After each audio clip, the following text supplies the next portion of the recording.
Assalamualaikum warahmatullahi wabarakatuh. Jumpa kembali dalam mata kuliah manajemen bisnis dan operasional. Baik, pada kesempatan kali ini kita akan membahas tentang strategi tata letak atau layout. Oke, baik. Saya tampilkan dulu presentasinya. Bentar, saya tampilkan dulu.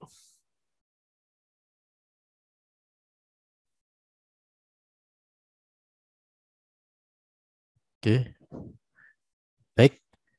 Strategi tata letak atau layout merupakan bagian yang penting di dalam manajemen operasional karena menyangkut bagaimana proses dari pelaksanaan kegiatan produksi itu sendiri. Nah, coba kalau kita lihat, eh, semisal di dalam sebuah pabrik itu tidak ada pengaturan mengenai tata letak mesin, tata letak peralatan-peralatan yang bagus gitu, sehingga tentunya akan menyulitkan bagi para pekerja gitu ya dalam hal melakukan kegiatan produksi. Nah, inilah pentingnya strategi tata letak atau layout yang akan kita bahas. Jadi, secara langsung kegiatan tata letak itu akan berpengaruh terhadap keberhasilan dan kelancaran dari proses produksi itu sendiri. Ya, oke, baik. Nah, apa itu yang namanya tata letak itu? Nah, kalau didefinisikan di situ dikatakan yang namanya tata letak adalah pengaturan dan penempatan. Penempatan apa? Ya banyak yang ada di dalam kegiatan proses produksi itu, baik tenaga kerja, baik alat-alat, kemudian di dalamnya ada tahapan mengenai kegiatan produksinya dan sebagainya. Nah, itu semuanya diatur ya di dalam apa namanya? Kegiatan tata letak atau layout tadi.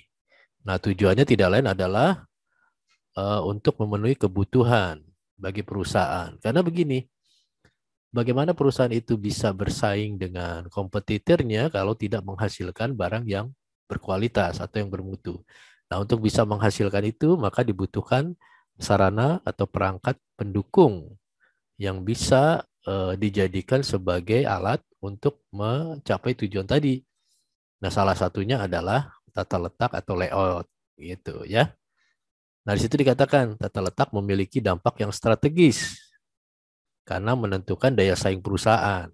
Nah, dengan tata letak yang baik, tentunya kita akan bisa berproduksi secara optimal, tidak ngacak seperti itu ya. Terus kemudian bisa menghasilkan barang secara apa namanya banyak seperti itu ya, sesuai dengan pesanan. Terus kemudian dari sisi biaya juga tentunya dengan adanya pengaturan ini eh, kita bisa menghemat berbagai macam biaya seperti itu. Dan tentunya nanti akan berdampak pada peningkatan kualitas produk. Nah, kalau dilihat dari gambar itu memang yang namanya tata letak layout seperti ini memang perlu ada proses pendesainan. Jadi didesain seperti itu ya. Tidak semua perusahaan itu tata letak atau layoutnya itu sama. Antara satu perusahaan dengan perusahaan lain memiliki tata letak yang beda, layoutnya beda. Antara rumah sakit dengan hotel, tata letaknya beda. Antara pabrik yang satu dengan pabrik yang lain, pabrik makanan, minuman dengan pabrik otomotif, tata letaknya beda. Karena apa? Ya tentu mesin-mesinnya juga beda. Nah, karena perbedaan tadi dibutuhkan yang namanya tata letak atau layout tadi. Ya, seperti itu. Itu gambarannya. Jadi yang kalian gambarkan di dalam pikiran Anda itu adalah suasana yang ada di sebuah tempat atau lokasi di mana di tempat atau lokasi itu terjadi kegiatan produksi. Nah, di dalamnya tentu ada peralatan-peralatan yang disusun sedemikian rupa. Nah, itulah yang menjadikan yang namanya proses tata letak layout seperti itu. Nah, untuk lebih jelasnya nanti kita lihat apa namanya jenis-jenisnya gitu ya. Nah, apa sih yang menjadi pertimbangan? Jadi kalau lihat dari gambar ini namanya proses penyusunan. Ini duduk di sini, ini duduk di sana, kemudian ada resepsionisnya mungkin di situ, ya, kemudian apa namanya, diatur sedemikian rupa, kenapa di sini ruangannya, ruang meetingnya ada di sini dan sebagainya, itu merupakan bagian dari tata letak atau layout. Kebetulan yang ada di gambar itu adalah tata letak kantor, office seperti itu ya, gambarnya seperti itu. Nah, pertimbangannya kenapa yang namanya tata letak atau layout itu menjadi hal yang sangat penting dan perlu didesain sedemikian rupa. Nah, dilihat di situ ada yang namanya utilitas ruangan, peralatan dan orang yang lebih tinggi. Jadi di dalam proses pendesainan tata letak ini pasti nanti di dalamnya ada yang namanya proses pengaturan ruangan, ya. Proses pengaturan peralatan yang ada di sini, yang ada di dalamnya serta orang-orang yang akan menempati ruang-ruang tersebut. Nah, seperti itu. Jadi karena semakin banyak pekerjaan, semakin banyak pula bagian-bagian yang dibentuk di dalam suatu perusahaan, memungkinkan bahwasannya perlu adanya proses pengaturan. Pengaturan bagaimana pola kerja dari perusahaan tersebut. Dengan cara gini mengatur tata letak apa namanya penempatan dari eh, susunan peralatan dan sebagainya yang ada di kantor itu atau di perusahaan itu sedemikian rupa sehingga menghasilkan suasana kerja atau mekanisme kerja yang produktif seperti itu. Terus kemudian ada aliran informasi barang dan orang yang lebih besar. Nah, coba dilihat di situ. Ya, kalau dalam contohnya di ruangan ini misalnya, ya, tata letak di ruangan ini. Itu nanti tentu banyak sekali informasi-informasi yang akan mengalir di dalam ruangan ini atau di dalam kantor ini. Nah, gitu. Nah, aliran informasi itu kan harus jelas gitu, datangnya dari mana, terus kemana, terus kemudian diteruskan kepada siapa, dan endingnya di mana. Di pabrik juga sama seperti itu. Kalau misalnya di pabrik, tentu informasi yang akan banyak sekali digunakan adalah informasi ketersediaan bahan baku, informasi tentang umur mesin, informasi tentang jumlah tenaga kerja, informasi tentang shift kerja dan sebagainya yang menyangkut kegiatan produksi barang. Nah, itu semuanya didesain sedemikian rupa melalui tata letak ini sehingga bisa tahu gitu. Ya, pabrik yang ada di suatu perusahaan kan besar seperti itu ya dan sangat luas. Nah, untuk bisa menginformasikan dari satu bagian ke bagian lain kan tentu perlu yang namanya pengaturan seperti itu. Jadi tidak langsung tuh yang namanya bagian gudang telepon ke manajer produksi seperti itu. Nah, itu tidak diperkenankan. Jadi ada mekanismenya, ada tata cara pengaturannya. Nah, sesuai dengan layoutnya seperti itu. Terus kemudian moral karyawan yang lebih baik. Nah, kondisi lingkungan kerja yang lebih aman. Dengan adanya pengaturan seperti ini karyawan juga bekerjanya enak begitu ya. Tidak serabutan, tidak serampangan seperti itu. Jadi mereka bekerja berdasarkan job desk-nya, berdasarkan di mana dia melakukan pekerjaan. Jadi tidak ngawur, dia tidak mengerjakan bagian yang bagian lain tidak mengerjakan bagian dia dan selanjutnya. Jadi semua sudah tertata. Lingkungan kerjanya juga nyaman seperti itu. Tidak berisik ya, tidak itu semuanya terkonsentrasi mengerjakan kegiatannya masing-masing. Yang jadi sekretaris ya kerja sekretaris di mejanya, terus kemudian yang jadi manajer dikerja jadi manajer, yang jadi karyawan yang menghasilkan barang. Nah, seperti itu. Terus kemudian interaksi dengan pelanggan lebih baik. Artinya apa? Dengan mengatur sedemikian rupa perusahaan atau kantor seperti ini, nah tentunya kan kalau misalnya ada pelanggan masuk ke dalam, itu kan pelanggan dibuat takjub gitu ya. Dibuat takjub, kemudian dibuat apa namanya senyaman mungkin masuk ke dalam perusahaan. Coba bayangkan kalau di perusahaannya itu semuanya amburadul, tidak tertata seperti ini. Sekretarisnya ada di pojok, kemudian sampingnya lagi kamar OB, sampingnya lagi satpam dan sebagainya, tidak tertata dengan baik. Nah, itu tentunya akan ya menjadi presiden buruk gitu ya bagi suatu perusahaan, di mana nanti pelanggannya juga akan ya akan berkata kok begini sekali perusahaannya. Nah, seperti itu. Makanya diatur sedemikian rupa.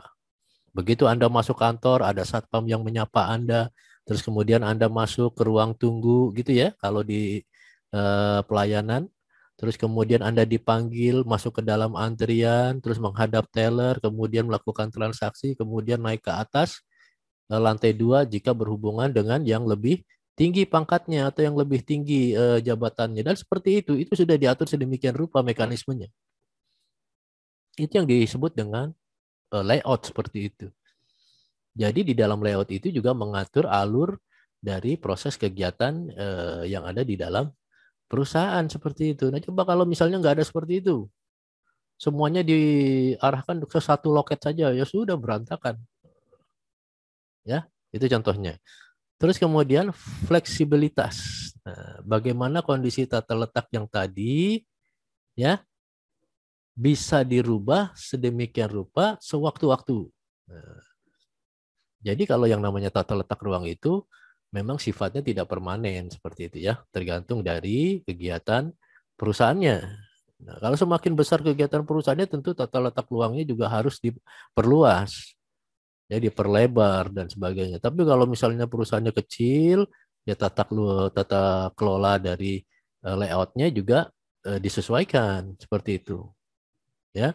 Dan itu bisa dirubah-rubah, digeser misalnya, diganti ruangan pimpinan sekarang di atas, di paling atas lantainya seperti itu ya. Kenapa? Menjaga privasi, tidak bisa terganggu. Oh, yang bagian pelayanan di lantai 3, oh yang bagian customer service di lantai 2 dan selanjutnya. Nah, seperti itu contohnya ya. Di pabrik juga sama seperti itu. Jadi diatur sedemikian rupa fleksibilitas. Misalnya mesin ini ditaruh di sebelah kanan, besok bulan depan ditaruh di sebelah kiri. Kemudian bagian ini pindah ke bagian belakang yang tadinya di depan. Diatur sedemikian rupa. Jadi nggak apa ya, nggak monoton terus kemudian tidak kaku atau statis. Jadi dinamis seperti itu ya. Fleksibel, bisa dirubah kapanpun manajemen mau untuk merubahnya. Nah, dalam tata letak atau layout ini ada konsep. Jadi kalau berbicara tentang tata letak ya seperti ini, seperti di gambar itu, membuat denah-denah gitu ya. Membuat desain layout yang seperti apa yang cocok. Nah, seperti itu.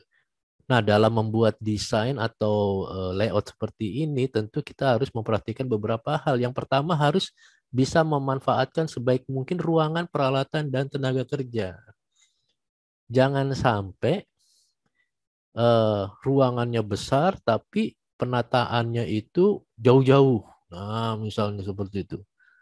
Ya, antar orang dibuat jauh-jauh. Jadi pada saat dia butuh barang teriak-teriak, woi butuh ini, tolong dong butuh ini. Nah, ada nggak Anda tuh kalau misalnya masuk kantor, orang teriak-teriak seperti itu. Itu kan nggak bagus seperti itu ya. Jadi kalau bisa didesain sedemikian rupa layoutnya agar kerja orang itu lebih enak, lebih nyaman. Peralatan yang digunakan juga kalau bisa sedekat mungkin. Kalau bagian customer service itu harus didesain dekat dengan mesin fotokopi. Jika misalnya butuh perangkat-perangkat yang perlu di-copy, yang perlu diperbanyak. Nah, kayak misalnya di bank seperti itu ya, itu ada yang namanya mesin fotokopi dan itu ada di samping customer service. Nah, seperti itu. Nanti tinggal OB yang menjalankan. Bisa memerintahkan OB untuk menjalankan mesin itu. Ya, seperti itu. Jangan sampai customer service di sini mesin fotokopinya di lantai 2. Nah, seperti itu jauh sekali. Jadi kerjanya lama, kan begitu ya. Memperlancar aliran informasi, bahan dan gerak manusia udah pasti nih. Jadi pola mendesain seperti ini rancangan seperti ini diharapkan itu bisa memudahkan orang dalam bekerja. Nggak sumpek gitu ya. Kalau dibilang gitu. Kantornya itu nggak sumpek. Pabriknya juga nggak sumpek. Terus kemudian kalau bahan baku datang itu langsung bisa dihandle sedemikian rupa oleh orang-orang yang bertugas di situ tanpa harus teriak-teriak dan sebagainya. Ya, maaf. Terus kemudian bisa meminimumkan biaya pengangkutan. Nah, karena tadi sudah efisien sedemikian rupa, diangkut sedemikian rupa, sudah sesuai alur jalannya, nah itu bisa mengurangi biaya. Kemudian bisa mempercepat atau memperlancar arus barang-barang atau bahan-bahan. Yang tadi tuh, kalau butuh bahan baku cepat ya, antara pabrik dengan gudang itu diletakkan tidak jauh, ya, tidak jauh. Nah, seperti itu. Artinya apa? Ya, tujuannya agar semua kebutuhan yang dibutuhkan di pabrik itu bisa langsung tercover. Contoh misalnya, Anda bikin hotel, menata letak ruang dan sebagainya. Nah, pantry dengan apa namanya? Dapur lah, pantry ya seperti itu. Dengan area restoran makannya itu jangan jauh-jauh. Biar apa? Kalau misalnya sudah waktunya makan, cepat dibikinnya seperti itu kan. Jangan sampai pantry-nya di bawah, tempat makannya lantai 2 sono, jauh sekali kan seperti itu. Nah, itu juga harus diperhatikan. Kemudian menciptakan kondisi kerja yang menyenangkan. Jadi kalau bisa itu karyawannya itu kalau kerja di kantor Anda atau di kantor kalian nanti yang sudah kita desain sedemikian tata letak ruangnya itu senang mereka kan gitu, nyaman. Nah, seperti itu. Kursinya dibikin sedemikian rupa, mejanya dibikin sedemikian rupa. Di atas mejanya ada perangkat yang komplit, ada komputernya dan sebagainya, ada mesin printernya dan sebagainya. Nah, itu jadi nyaman, enak, ya. Kemudian meningkatkan moral pekerja dengan desain seperti itu diharapkan mereka sadar seperti itu ya. Tugas dan tanggung jawabnya dalam hal bekerja. Tidak mungkin mereka itu nanti akan bisa serampangan bekerja gitu. Memuaskan pelayanan kepada customer dalam bentuk penataan ruang yang tadi yang saya ceritakan. Kalau masuk ke BCA, begitu Anda masuk ditegur sama satpam, disapa sama satpam, dibukakan pintu, selamat siang Bapak Ibu, ada yang bisa saya bantu? Kemudian Anda masuk, kemudian diarahkan, mau ngapain Bapak Ibu? Kemudian diarahkan dan sebagainya sampai dengan kegiatan transaksi kalian di contohnya di bank tadi itu bisa selesai seperti itu. Semuanya diarahkan. Itu kenapa bisa seperti itu? Karena sudah ditata sedemikian rupa layoutnya, ya. Terus kemudian mengantisipasi perubahan di masa yang akan datang. Nah, yang tadi fleksibel. Jadi tata letak ruang itu nggak statis seperti itu ya. Jadi harus dinamis, fleksibel, bisa dirubah kapanpun. Yang namanya BCA itu kalau ingin merubah-rubah tata letak ruang ya bisa aja ATM-nya nanti taruh di lantai bawah misalnya. Nanti kalau untuk pelayanan di lantai 2 seperti itu. Coba bayangin kalau misalnya nih ya, Anda masuk ke BCA, masuk ke dalam gedung, sampingnya ATM-ATM berjejer terus dan sebagainya. Itu kan kelihatannya nggak bagus. Maka BCA punya kebijakan ATM-nya ditaruh di luar. Dengan apa? Biar tidak terjadi antrian kalau misalnya itu. Ya, coba lihat deh di cabang-cabang bank yang ada itu. Nah, seperti itu contohnya ya. Oke. Nah, ini adalah faktor-faktor yang bisa mempengaruhi kegiatan dari layout. Nah, ya, apa aja faktor-faktornya? Nah, gitu. Ya, tentu tipe dari produknya. Kalau produknya banyak, massal gitu ya, maka penataan dari layoutnya itu ya berdasarkan sirkulasi dari produknya, proses seperti itu ya. Prosesnya jalan terus seperti itu. Misalnya ingin menghasilkan makanan instan misalnya dalam jumlah yang banyak ya tentu ada yang namanya tahap bagian awal, bahan baku, terus kemudian diproses dalam jumlah yang besar, terus kemudian dibuat barang setengah jadi, terus kemudian diolah menjadi barang jadi, terus kemudian dikemas, kemudian di packing dan sebagainya. Itu eh, kalau produknya banyak tentu tata letaknya sirkulasi tidak berhenti, terus akan berjalan terus seperti itu. Ya. Kemudian dari tipe prosesnya. Nah, yang tadi ya, apakah menggunakan teknologi yang maju seperti yang ada di gambar tuh pakai mesin-mesin seperti itu ya. Apakah bersifat mekanik, otomatis atau manual? Nah, tergantung seperti itu. Jadi kalau misalnya sifatnya mekanik dan otomatis ya sudah cukup satu orang operator saja yang menggerakkan semuanya. Tinggal Anda menyusun peralatan ini, mesin ini taruhnya di sini biar nanti mengoperasikannya lebih baik. Ini seperti digambarkan semuanya tertata baik seperti itu ya. Nah, seperti ini. Nah, jadi semuanya sudah ditempatkan pada posisi yang strategis yang nanti bisa dijangkau gitu. Ya. Terus kemudian dari volume produksinya yang tadi, volume produksinya ya. Jadi kalau misalnya produksinya banyak atau produksinya sedikit ya tentu proses dari penata letaknya itu juga disesuaikan. Tidak mungkin kalau produksinya banyak, massal, Anda menempatkan mesinnya cuma satu atau dua saja ya. Keteteran nanti. Jadi kalau bisa tuh banyak berjejer. Tapi kalau misalnya produksinya sedikit ya pakai mesinnya sedikit saja. Disesuaikan. Nah, seperti itu. Ya. Nah, ini faktor-faktor lain yang dipakai oleh perusahaan agar layoutnya berjalan dengan baik di desainnya. Yang pertama peralatan material handlingnya. Ini kan contoh nih ada di gambar nih tuh, lihat tuh. Kalau peralatannya semacam seperti ini, maka cara menyusunnya gimana? Oh, disusun berjejer. Satu, sebelah sini, dua, tiga, dan selanjutnya, empat, dan selanjutnya berjejer seperti ini. Paralel, seperti itu ya. Nah, nanti di sini ada kontrolnya di sini. Nah, di paling ujung ada kontrolnya. Kemudian di bagian sini nanti ada pengawasnya, tempat orang berdiri ngawasin. Nah, itu seperti itu. Jadi berdasarkan peralatan materialnya. Kemudian space dan kapasitas ruangannya. Ini lihat nih, kalau dilihat dari gambar ya, luasnya kan luas sekali gitu. Karena apa? Produk yang akan dibikin banyak. Jadi space-nya atau kapasitasnya luas. Ya. Nah, terus kemudian aliran informasi yang dibutuhkan. Nah, coba lihat nih, ya, di sini ada orang sini. Mana tadi ada orang? Ya, mana tadi ada orang sini? Nah ini, nah, dia ada orang sini. Nah, dia pada saat ingin melaporkan pekerjaannya ke manajernya, ya mungkin yang di lantai 2 sana, ya bagaimana caranya? Ya tentu di sini ada alat komunikasi di sini di dalam. Terus bagaimana dengan orang-orang yang ada di sini yang sedang bekerja di sini berkomunikasinya? Karena kalau misalnya nanti mesinnya bekerja tentu kan akan berisik mesinnya kan suaranya kan. Nah, makanya dia pakai tutup hidung biasa tutup hidung. Tutup telinga biasanya seperti itu ya. Nah, pakai tutup telinga, tapi di balik tutup telinga itu ada yang namanya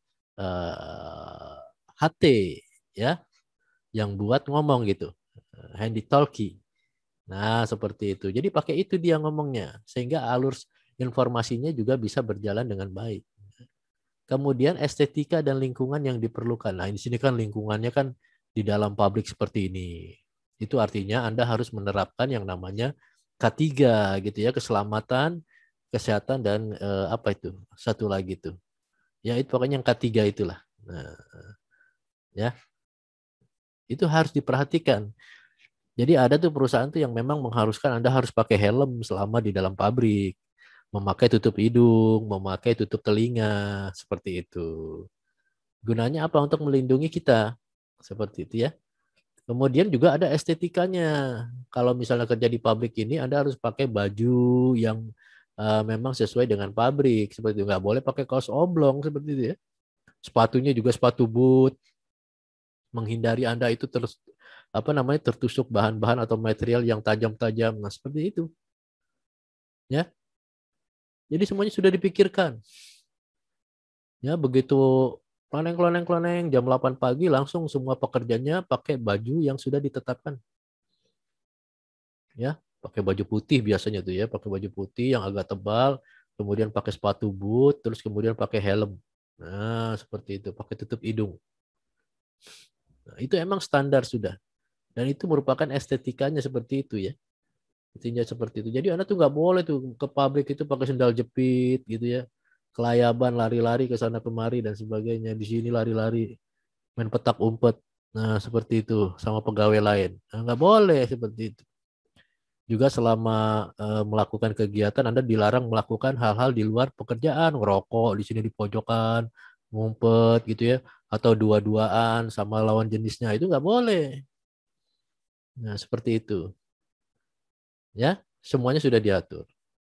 Terus kemudian biaya pergerakan dari tempat kerja ke tempat kerja yang lain, dari sini orang ini lari ke tempat sana ke tempat sana. Itu kan jauh jaraknya kalau misalnya luasnya segini. Nah, untuk menghindarinya bagaimana untuk mengurangi biaya tersebut? Ya artinya apa? Orang ini tetap aja diam di sini. Nanti ada petugas dari bagian lain yang memang kerjaannya itu adalah melakukan koordinasi antar bagian. Nah, itu tugasnya di situ dia. Sehingga tidak semua orang-orang yang ada di pabrik ini, yang di bagian ini lari-lari ke sana, keluar-keluar dari area ini untuk melakukan apalah seperti itu. Nah, itu tidak seperti itu. Ya, jadi ini yang perlu diperhatikan dalam hal mendesain. Nah, sekarang pertanyaannya adalah eh, layout atau tata letak yang bagaimana yang harus kita buat seperti itu. Kalau misalnya Anda itu menjadi seorang manajer produksi misalnya. Nah, Anda bisa pilih seperti itu ya. Nah, yang pertama yaitu fixed position layout. Jadi posisi yang memang tetap tidak berubah-ubah. Ya, tidak berubah-ubah sampai dengan produknya selesai dibikin. Nah, ya. Nah, jadi nggak pindah-pindah seperti itu ya. Tidak bergerak layoutnya. Contohnya apa? Nah, itu contohnya tuh. Contohnya adalah layout untuk pembuatan pesawat terbang. Nah, di sini ada di gambarnya nih. Pesawatnya kan nggak pindah-pindah tuh. Nah, gitu ya. Nggak pindah kan seperti itu ya. Jadi orang-orang di sini yang akan mengerjakan sehingga nanti untuk bagian eh, moncongnya yang ngerjain ada, untuk bagian peralatannya di sini ada, untuk bagian sayapnya ada, untuk bagian ekornya ada, dan selanjutnya seperti itu. Jadi untuk membuat satu pesawat itu ada beberapa tenaga kerja yang ditempatkan di situ. Nah, seperti itu. Ya, pesawatnya nggak kemana-mana. Di situ-situ aja. Produknya tidak bergerak seperti itu. Yang bergerak apa? Ini mungkin walkernya, pekerja-pekerjanya semuanya. Nah, yang bagian sayapnya langsung berkutat-kutat dengan obengnya dan segala macam, melas dan sebagainya. Yang bagian interior juga ada seperti itu. Nah, ini yang disebut dengan fixed position layout. Kemudian ada juga proses oriented layout. Jadi tata letak berdasarkan proses. Orang-orang yang bekerja di dalam layout jenis ini adalah orang-orang yang memang ahli di bidangnya, ya. Nah, ahli semuanya. Nah, ini gambarnya seperti ini. Ya. Jadi semuanya bekerja berdasarkan proses. Prosesnya dari mana? Oh, dari sini ke sini, dari sini ke sini prosesnya. Ya, dari sini, nanti dari sini selesai masuk ke sini, terus nanti masuknya ke sini. Nah, sebagainya seperti itu. Jadi sudah ada alurnya. Atau kalau di pabrik seperti ini misalnya. Ya, yang berjalan adalah produknya. Nah, produknya bergerak tuh jalan. Dung, dung, dung. Ini bagian mengendalikan ini bagian mengemas, ini bagian packing, ini ntar bagian kise, nanti ini bagian apa namanya uh, finishing good. Nah ini bagian antar ke gudang dan sebagainya. Jadi rangkaian proses nih, tidak berhenti. Nah seperti itu. Kalau berhenti stuck, ya udah produknya akan berhenti yang diproduksi. Nah, begitu. Ya, jadi ini orientasinya pada proses. Kemudian ini keuntungannya. Yang pertama adalah fleksibel dalam melakukan kegiatan. Ya, memang karena berjalan seperti itu ya. Meningkatkan kepuasan kerja. Nah, ya, tidak monoton ya, tidak membosankan, ada variasi kerja. Nah, tidak perlu mesin khusus karena apa mesinnya udah standar semuanya sama karena kan kaliannya sama tadi. Tapi ada kerugiannya di situ ya. Nah, kerugiannya ini biaya penanganan bahan bakunya menjadi mahal. Terus kemudian tenaga kerjanya mahal juga karena memang tadi dikatakan tenaga kerja yang expert, yang ahli kan gitu ya. Kemudian produktivitasnya rendah karena mengerjakan berbagai macam produk. Nah, seperti itu. Ya, produk yang dihasilkan bermacam-macam sehingga pengendalian atau evaluasinya, pengontrolannya menjadi sulit. Nah, seperti itu. ya. Butuh bahan baku yang banyak, sehingga biaya bahan bakunya juga meningkat. Nanti biaya bahan bakunya meningkat, biaya produksi, biaya pengangkutannya juga meningkat juga. Nah, itu ya kekurangannya. Terus kemudian ada juga office layout. Ya, ini lebih mengarah pada bagaimana menata layout dari sebuah kantor. Yang tadi saya contohkan tadi di depan. BCA kalau lantai 2 untuk ini, kalau lantai bawah untuk ini dan sebagainya. Ini juga sama. Di sini diatur, ya. Ini bagian keuangan, ini bagian HRD, ini CEO-nya, ini CEO-nya, ini resepsionisnya diatur sedemikian rupa. Ya, ini general manajernya di sini. Nah, diatur sedemikian rupa. Sehingga apa? Nanti pekerjaannya itu bisa terkontrol di sini. Kalau general manajernya mau lihat CEO-nya lagi ngapain, lihat aja di sini. Nah, tanya seperti itu. Nah, seperti itu ya. Ini office layout yang ada di kantor-kantor. Nah, untuk bisa melihat pergerakan informasinya pakai yang namanya diagram hubung atau relation chart. Nah, seperti ini. Ya, seperti ini. Jadi dari sini kita bisa tahu informasi mana yang berhubungan dengan general manager. Dia itu nanti hubungan informasinya ke siapa aja, apakah langsung ke satpam? Nah, tentu tidak kan seperti itu ya. Apakah langsung ke pos satpam seperti itu? Nah, tentu tidak. Nanti ada urutan-urutan yang mulai dari atas terus ke bawah, nanti segimana. Nah, itu semuanya diatur sedemikian rupa dalam relation chart tadi. Nah, seperti itu. Kemudian ada yang namanya retail. Retail itu ya kayak penjual-penjual seperti itu ya. Ya, pedagang-pedagang seperti itu ya, toko-toko lah, seperti itu. Tata letaknya didasarkan pada ide tentang penjualan dan keuntungan. Jadi orientasinya pada penjualan dan keuntungan dari produknya.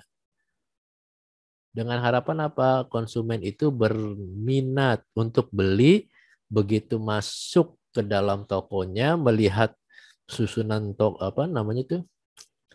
Susunan dari produk-produknya ditata sedemikian rupa, nah dia tertarik. Nah, seperti itu.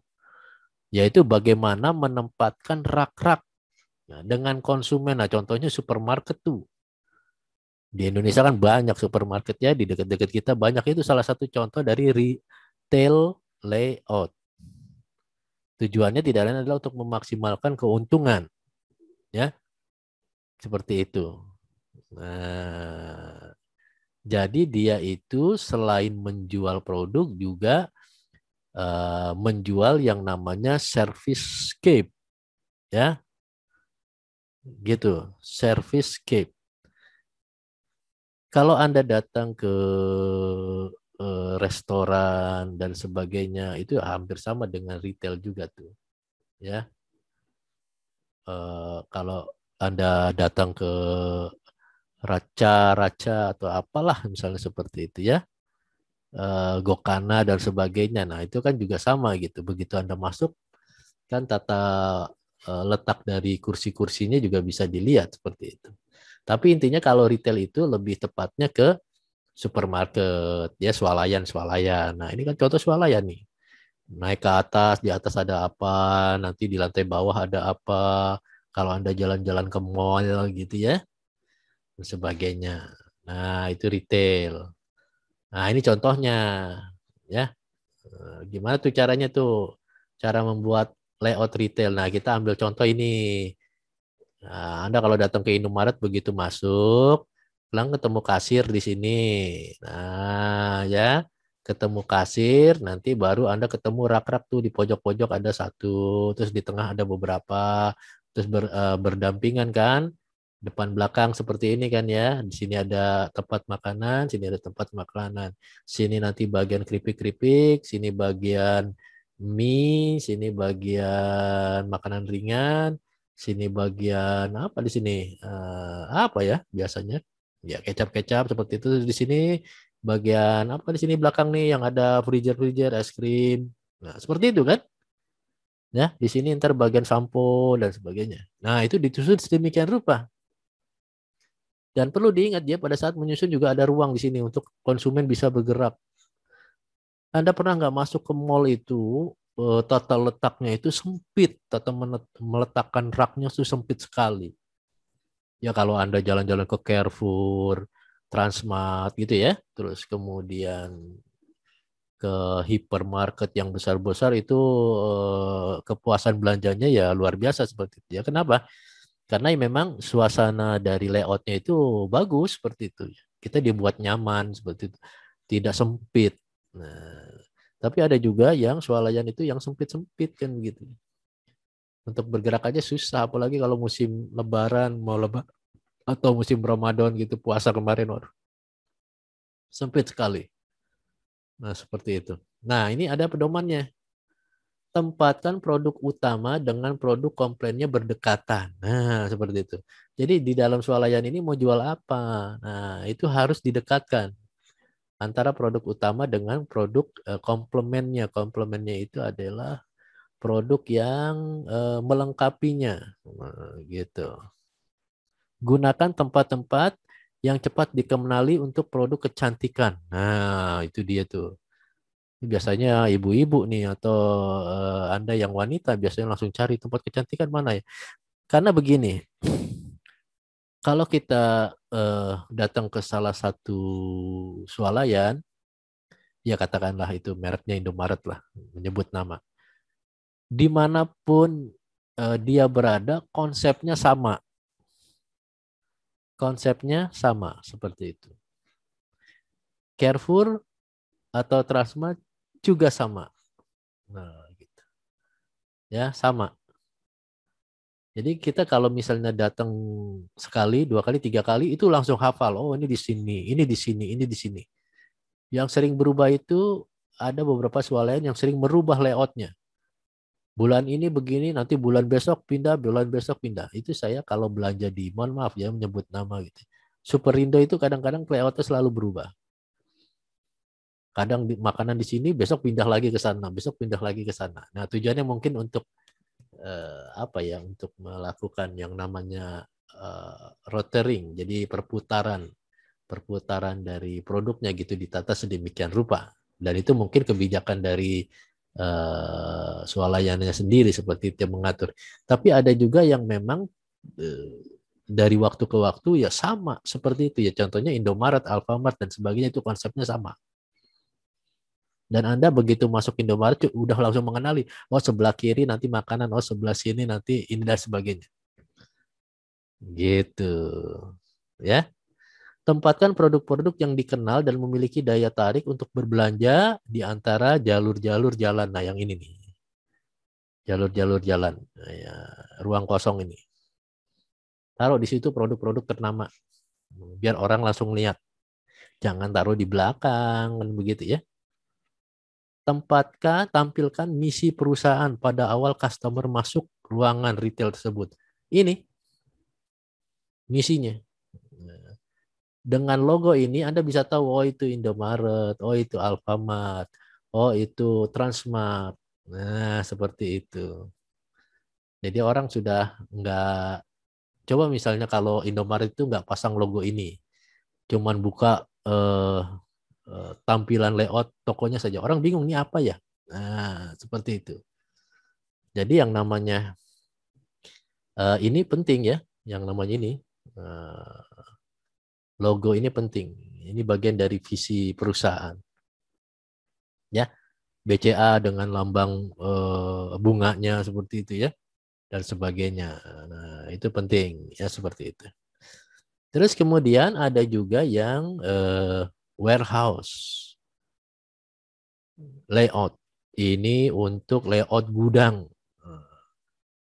Ya, layout gudang. Jadi perusahaan-perusahaan besar itu yang memproduksi banyak barang gitu yang disebar untuk kebutuhan dalam negeri se-Indonesia pastinya punya gudang. Nah, gitu ya. Kebutuhan akan gudang menjadi hal utama bagi perusahaan-perusahaan macam ini yang memproduksi produk yang banyak. Seperti itu ya. Semakin luas gudang itu artinya jumlah produksi yang dihasilkan itu jumlahnya besar. Nah, seperti itu, ya. Jadi bagaimana tuh caranya tuh agar nanti gudang yang buat tempat penyimpanan itu kalau bisa disusunnya atau ditempatkannya itu tidak jauh dari pabriknya. Nah, begitu. Ya, penempatan lokasi, strategi lokasi yang pertemuan kemarin itu juga sangat penting. Sehingga banyak perusahaan-perusahaan itu yang membuka pabriknya itu memang luas seperti itu ya, berhektar-hektar. Karena apa di dalamnya sudah termasuk gudang, warehouse. Ya. Nah, contohnya seperti ini. Cara mendesainnya bagaimana? Diatur sedemikian rupa kalau misalnya ada truk masuk, bongkar muat barang, bagaimana caranya menurunkan barang di sini. Nanti setelah itu ada forklift yang menjemput di sini, langsung bawa ke sini, taruh di sini. Untuk barang-barang yang warnanya coklat seperti ini taruh di meja rak seperti ini, untuk yang hitam taruh di sini dan semuanya. Nanti kalau dia mau keluar bagaimana? Oh, ternyata di sini pintunya beda, forkliftnya bawa ke sini. Nah, pada saat forkliftnya turun di sini ada yang namanya tangga turun ke sini karena gudangnya agak tinggi.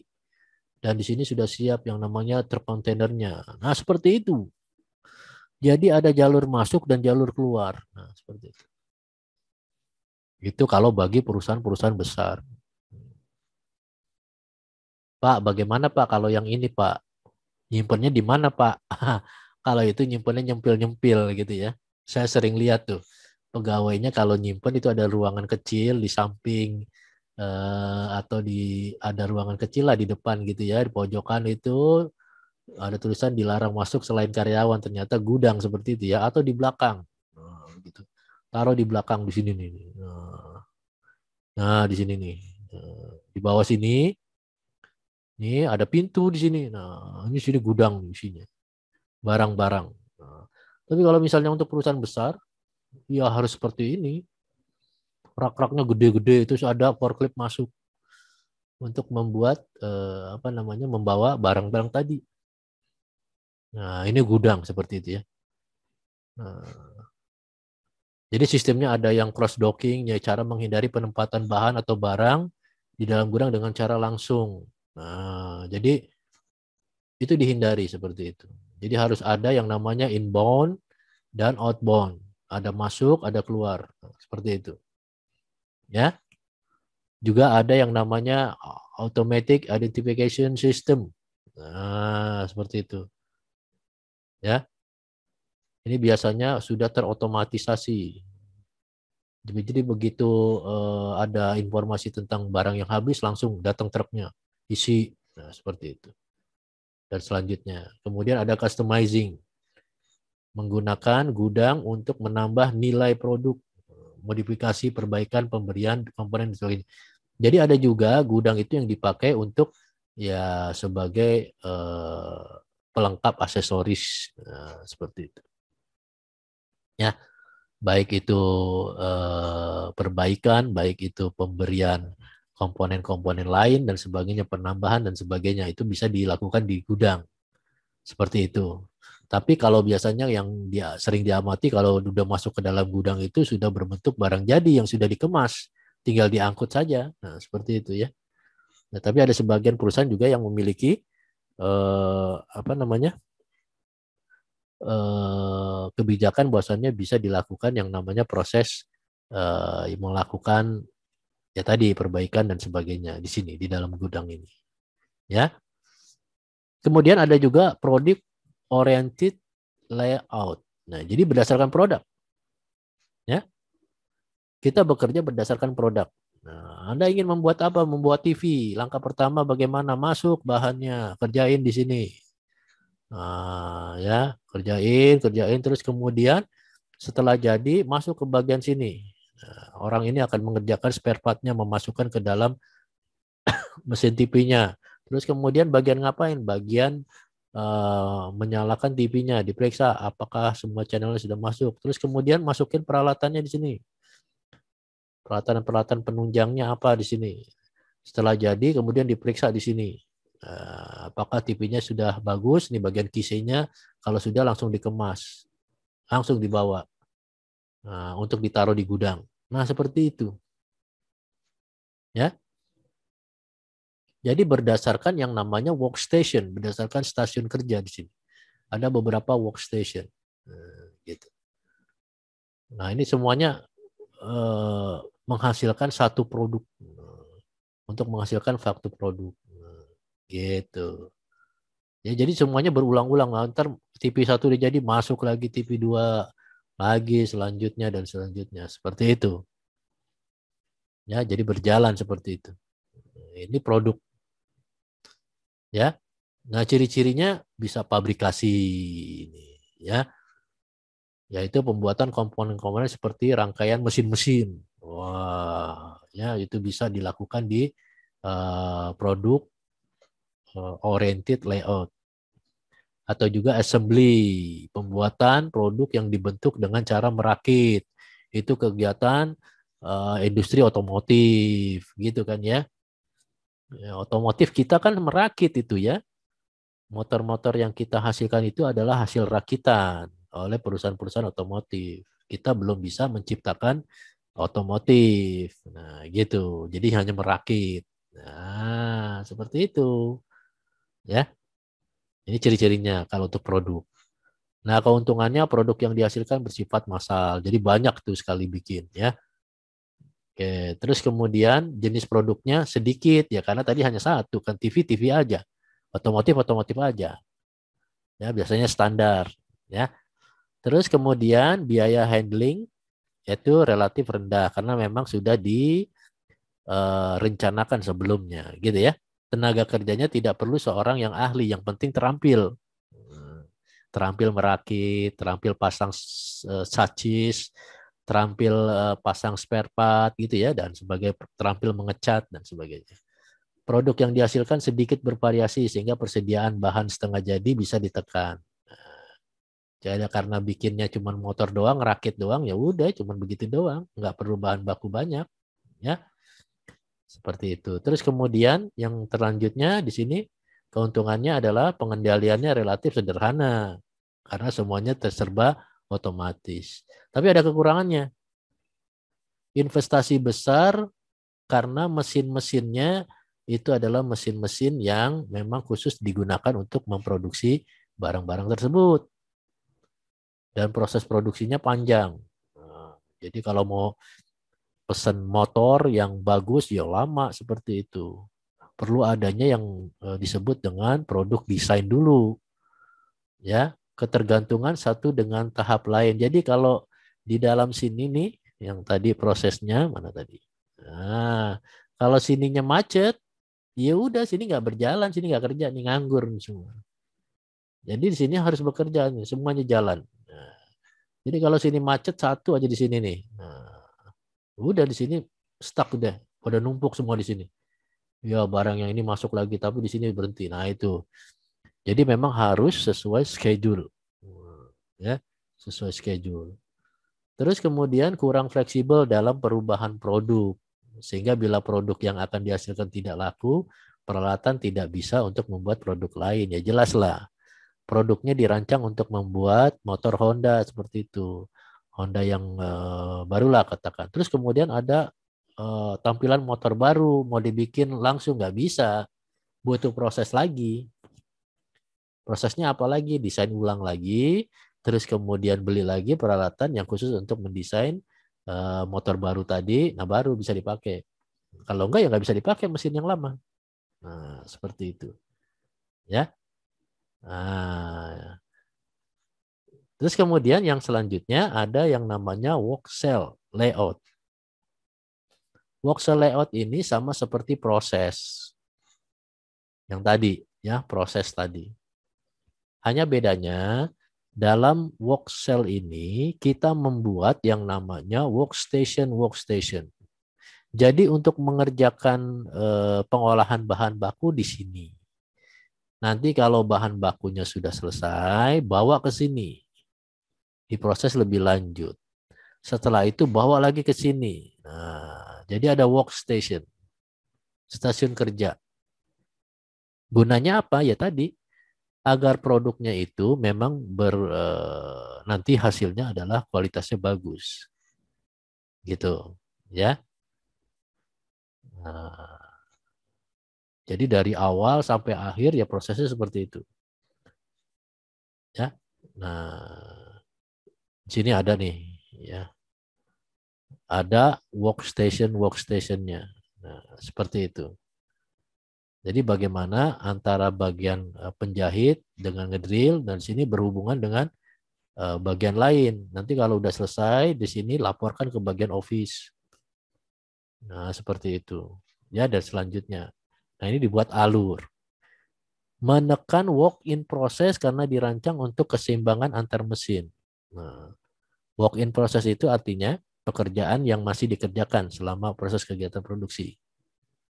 Jadi pekerjaan itu nggak banyak-banyak lagi. Menghemat space karena tidak perlu walk in proses yang banyak karena tadi sudah dibikin workstation tadi. Ya, menghemat biaya tenaga kerja langsung, direct labor cost. Karena apa?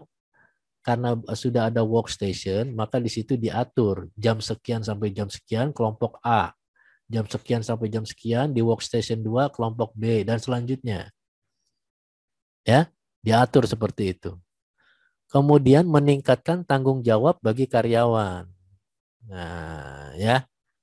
Jadi kalau misalnya orang-orang yang bekerja di workstation itu nanti